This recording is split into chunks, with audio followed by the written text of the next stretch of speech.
As the governorship election in Edo State draws near, there have been calls from several people that peace should reign, including the monarch of Baiware too.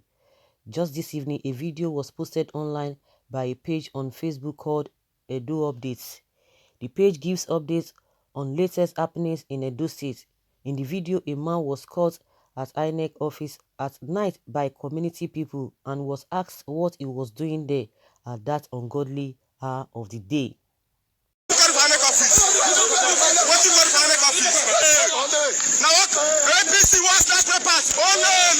In the video, a man was caught at INEC office at night by community people and was asked what he was doing there at that ungodly hour of the day.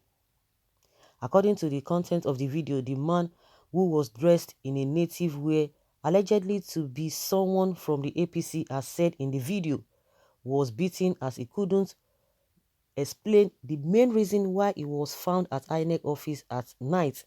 Remember that it is just a day left to the conduct of the Edo State governorship election, and INEC office is a place where sensitive and non-sensitive voting materials are kept before the day of the election. However, the man could not provide an answer as to what he was doing at INEC office. This made him to his heels. Of course, we saw the man the way he was running here and there. And again, I believe most of the materials, the voting materials, are kept in central bank. So I thought, because that is what they usually do. Then in the morning of that election, they will start distributing it to various places. But of course, it might not really be too easy. Maybe the first time when they were bringing it from Abuja or wherever they are bringing it from, it will be dumped in the CBN. Maybe at the CBN it will be, stored there.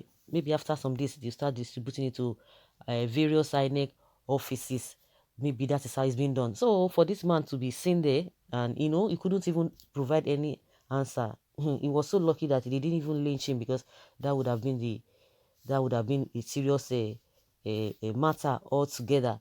But one thing again, I know a lot of people will be around that place. You should understand, judging from what happened in Ondo State recently. We saw what happened, and they told us over 5,000 or 5,000 card readers. Yes, over 5,000 card readers were burnt. And what happened? Nothing happened. And a lot of valuable things got burnt. So I think that is why a lot of people have been around the INEC office in Benin City or in Edo State. So to avoid story that such, like I said, and I've been saying it from the beginning, a lot of surprises every day. Every now and then we are going to be seeing a lot of things. Even tomorrow, which is the D-Day. Everybody is ready. Everybody is ready. Those who are ready to go and cast their votes are so ready. Some people are panicking. A lot of people have purported in their hearts that they are going to stay back at home. And that is her party. And I'm sure the two leading parties are doing everything to make sure they win. But what they are planning to do to win is what we don't know. And that's why everyone is really, everyone is a suspense at this point in time.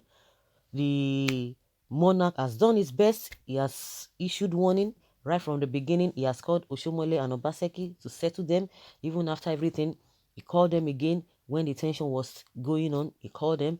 The peace committee, the Abu Salamim Abubakar peace committee came to. They signed the agreement that there will be peace before, during, and after the election. But we pray that everything, goes as planned, so that everything will be successful. No life should be lost, and I hope they will do the right thing, because with the way things are going, each party wants to be the leading or the leader, or to be the winner. So it's just the whole thing is just confusing. I think in this effort they are putting, raising their voices here and there, if they are putting it to good governance, it would have been a better thing. People would have been happy.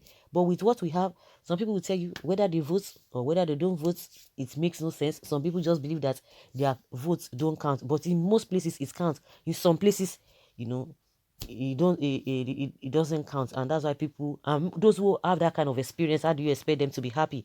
A typical example was what happened in Lagos, a particular place in Lagos. I think I've forgotten the name of that place, that area in Lagos during the presidential election. You know what happened in the whole of that area? They finished and they just scatter the voting in that place. I think maybe they had to do a rerun, but people couldn't come out because they knew that what happened or what they experienced in the first run, they wouldn't want it to. They didn't want a repeat of that. So those are the things that most of the time it scares people. But people still come out and see perform their own duty. But with people going around INEC, like they have told their supporters, all the political parties, they've told their supporters, you have to monitor your vote, you have to watch your vote. It has become something, watching the vote is not even the issue, but giving good governance. That is what we are talking about. Good governance is what we are talking about.